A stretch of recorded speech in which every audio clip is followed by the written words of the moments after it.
Welcome to Web Builder How-To video series, user profiles, site layout and banners. The user profile button is the first button you should visit when setting up your website. It contains your logo, your main page banners, and is the nerve center of your entire website.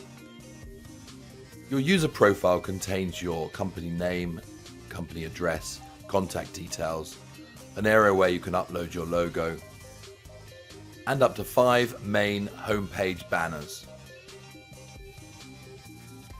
These can be your own custom design, or you can choose to use ones in our library.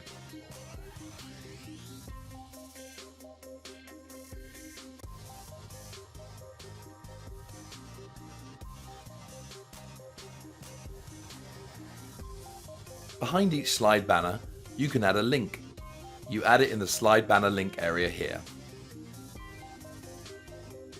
Scrolling down the page, you can add your trade association logos, alternate email addresses, and the way you want your product data laid out, either 2 across, 3 across, or as a list, to show enhanced products, to hide pricing, to show pricing.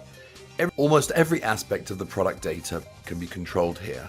You can even control your markup, and this will automatically reflect back on the main sourcing machine site. And once everything is correct, just click Update. Thank you for watching.